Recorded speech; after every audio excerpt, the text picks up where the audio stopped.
러시아 민간 군사기업 바그너 그룹이 일으킨 반란이 하루 만에 끝난 가운데 러시아가 보유 중인 핵무기 보안에 대한 우려가 높아지고 있습니다. 반란은 하루 만에 끝났지만 이전에 없었던 러시아의 균열을 보여주며 푸틴은 제대로 체면을 구겼는데요. 서방은 푸틴 대통령이 핵 버튼을 상실할 가능성을 보고 한때 만일의 사태에 대비했다고 합니다. 특히 장갑차로 무장한 바그너 그룹이 전술핵 무기가 보관된 기지를 장악하기도 했는데요.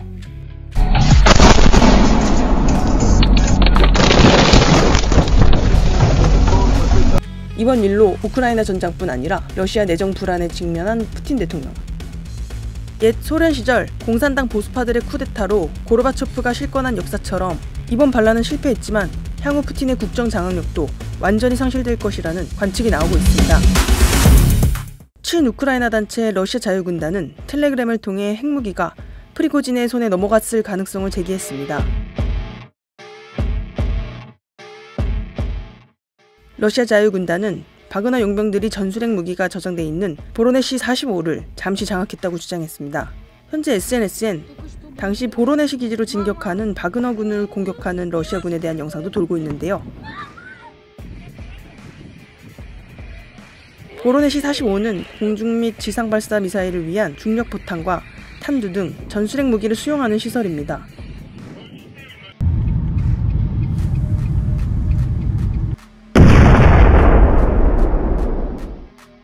바그너 그룹은 지난 23일 러시아 남부 로스토프 나도누에서 수도 모스크바로 진격하며 보로네시 45와 툴라 50 지역을 장악했습니다. 러시아는 광활한 국가 전역에 4,500개의 핵 비축 무기를 보유 중입니다.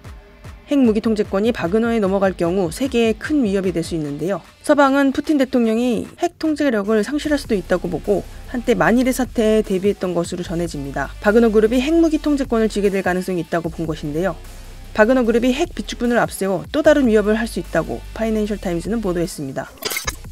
앞서 푸틴 대통령은 지난해 우크라 침공부터 전술핵 카드를 꺼내들고 핵 위협을 되풀이해왔습니다. 지난 격동의 사건들은 소련 붕괴 이후 러시아의 핵무기 보유에 대한 공포를 떠올리게 했습니다.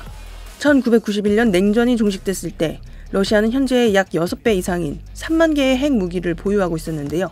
옛 소련 시절 두 차례의 쿠데타는 모두 실패했으나 결국 당시 지도자들은 권력을 내려놓았습니다. 1991년 8월 공산당 보수파들은 고르바초프를 별장에 감금하며 국가전복을 모의했습니다. 그러나 당시 옐친 러시아공화국 대통령이 반쿠데타 시위를 주도하면서 실패로 끝났는데요. 이후 고르바초프는 다시 권좌에 오르긴 했지만 대중의 마음은 옐친에게로 향했고 소련 해체 요구가 커지며 12월 사임했습니다. 옐친도 마찬가지로 1993년 탄핵을 시도하는 러시아 연방공산당을 무력으로 진압해 정권을 사수했지만 지지율이 급격히 떨어지며 1999년 말 임기를 6개월 남겨두고 사임했습니다.